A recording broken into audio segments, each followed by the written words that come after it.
Hello students, myself Avinash Tyagi from Yati classes. आज मैं आपके सामने एक बहुत ही बेहतरीन सा, बहुत ही गहन सा एक टॉपिक लेकर आया हूं जो हम में से प्राय बहुत लोगों को ऐसा लगता है कि यार हमें आता है, बट उसमें कहीं ना कहीं माइन्यूट कंसेप्चुअल अगर हमारा बिल्कुल डेप्थ वर्जन में हमें वो समझ में नहीं आया है तो इस चैप्टर में, इस टॉपिक में गलती होने के चांसेस प्रबल होते हैं। सबसे पहले today what we are going to take, as the name is indicated on the screen, is that is friction। Friction आज हम लेने वाले हैं बच्चों।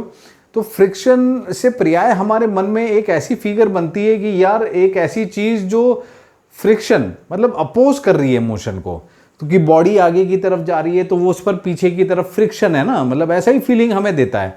बट क्या आप जानते हैं कि फ्रिक्शन सिर्फ अपोज नहीं करता, फ्रिक्शन सपोर्ट भी करता है।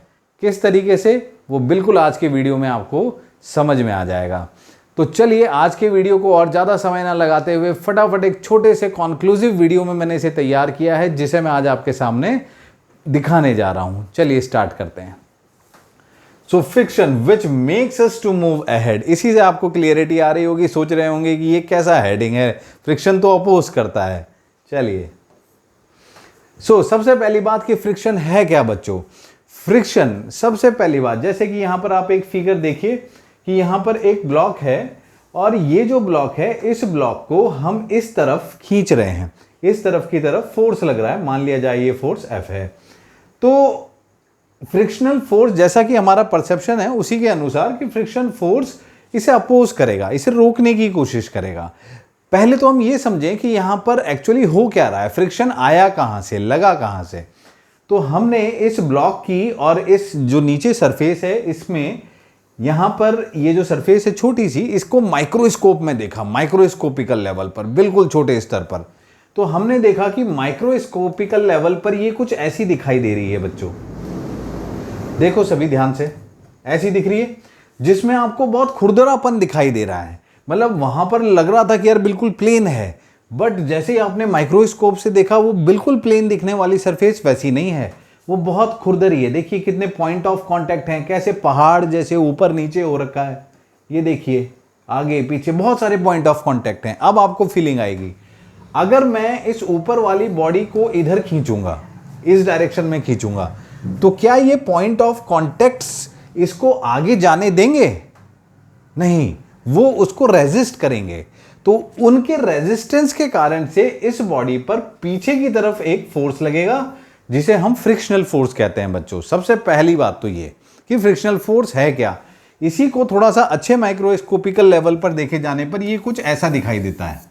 देखिए कितना ज्यादा खुरदरापन है, मतलब देखने में तो ऐसा लगता है कि अगर नेक्ड आइज से देखते हैं तो यार बिल्कुल प्लेन ही तो है, but reality is this. Feeling आ रही है कि फ्रिक्शन एग्जैक्टली है क्या। फ्रिक्शन किस तरीके का फोर्स होता है, कितने तरीके के फोर्सेस होते हैं, इस पर भी थोड़ी सी चर्चा करते हैं, तभी बेटर समझ में आएगा। Let move ahead. सॉरी,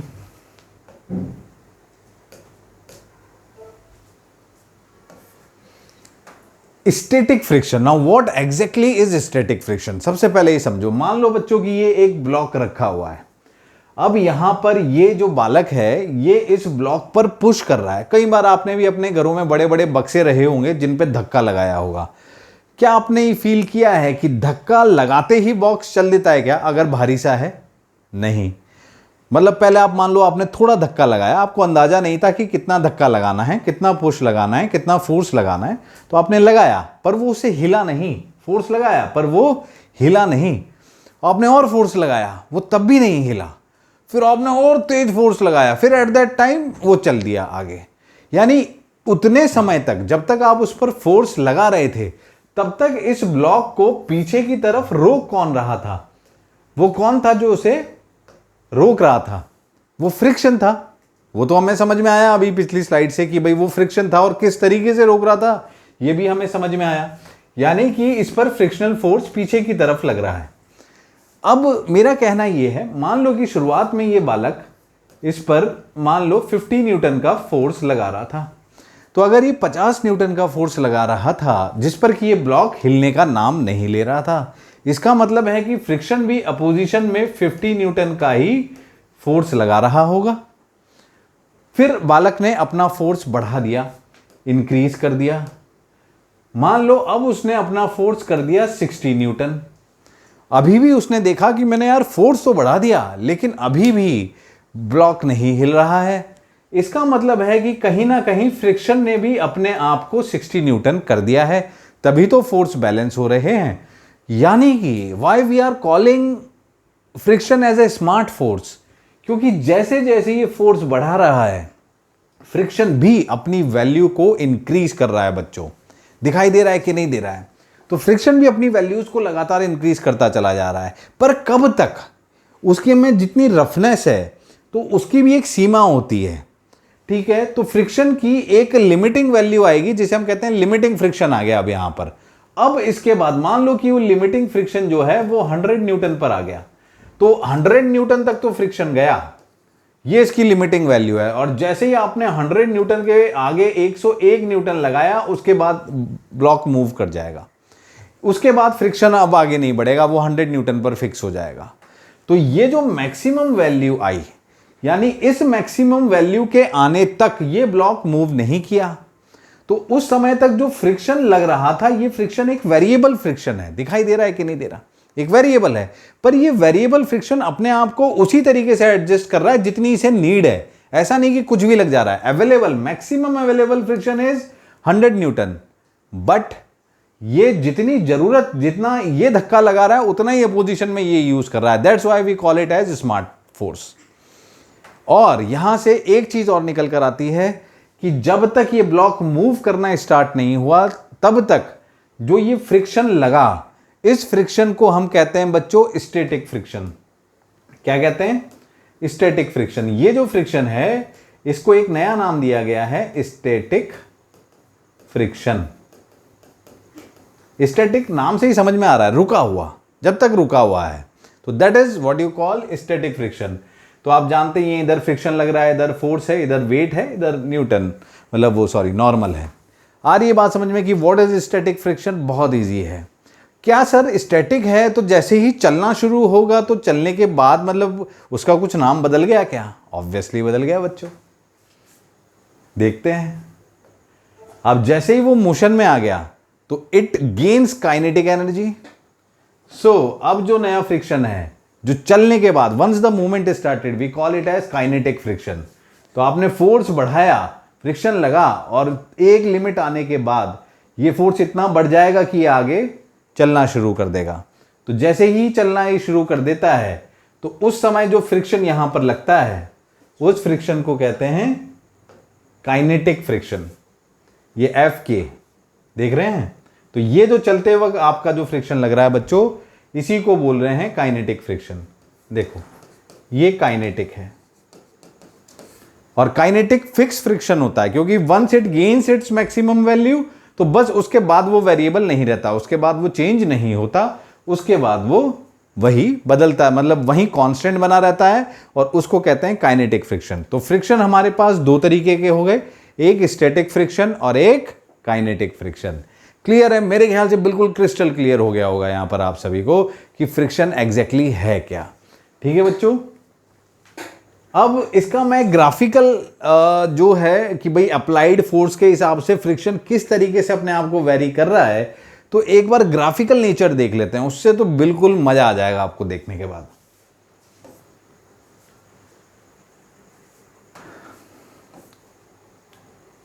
देखिए graph of friction versus applied force.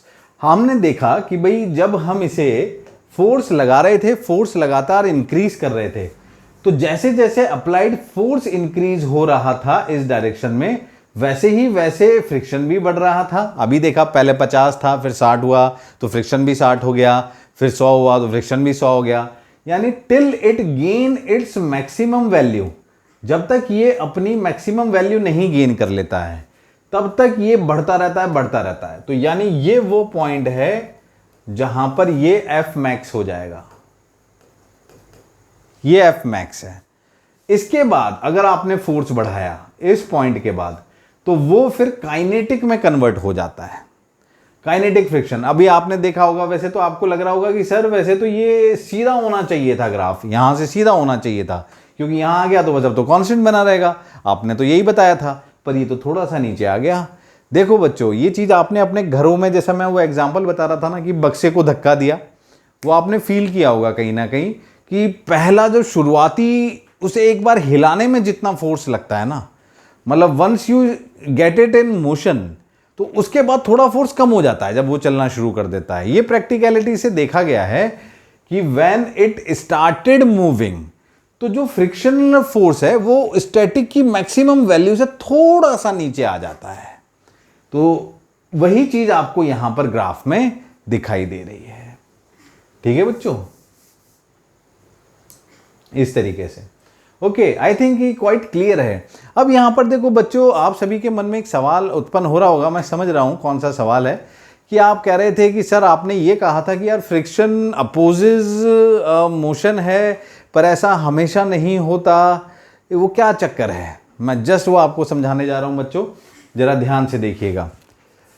मान लो ये एक ब्लॉक रखा है,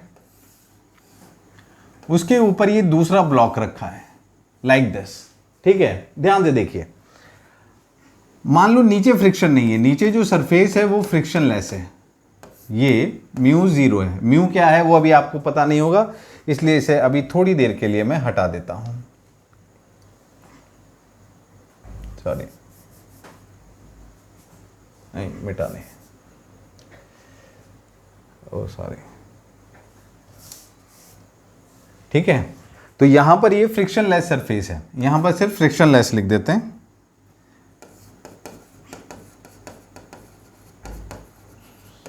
फ्रिक्शनलेस है ये सरफेस। ठीक है, यहां पर कुछ फ्रिक्शन है, यहां पर वी हैव सम फ्रिक्शन।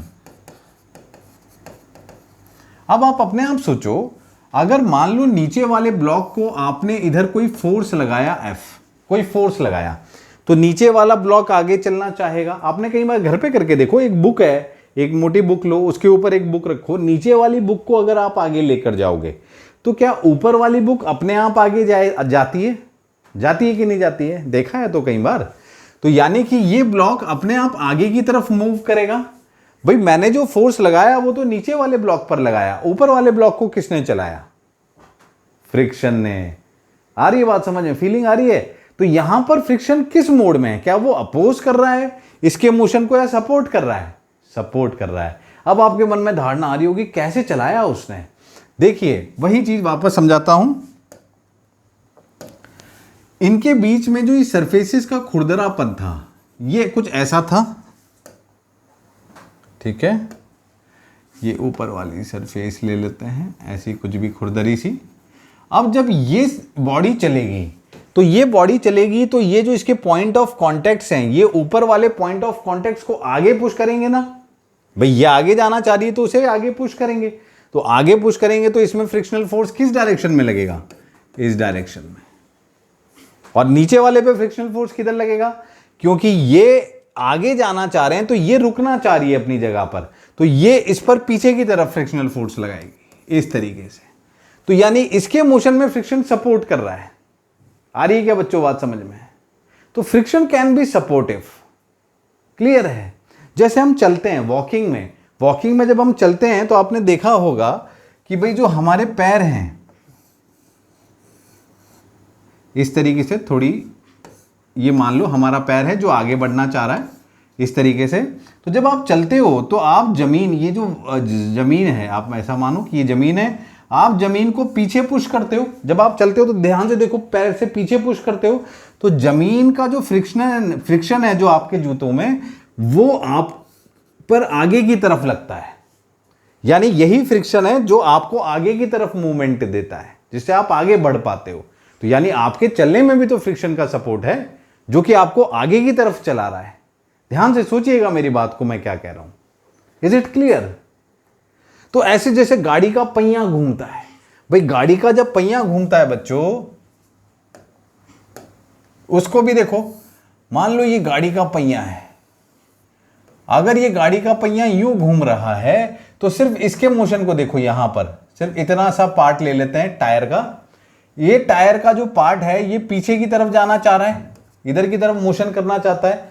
तो यहां पर जो पॉइंट ऑफ जो कांटेक्ट पॉइंट्स हैं वो सब धरती को पीछे, ये धरती है, इसको पीछे की तरफ धकेलते हैं।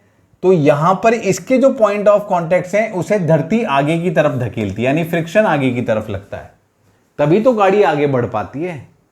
बहुत गहन बातें बता रहा हूं और मेरे उम्मीद से आपको समझ में भी आ रही होगी।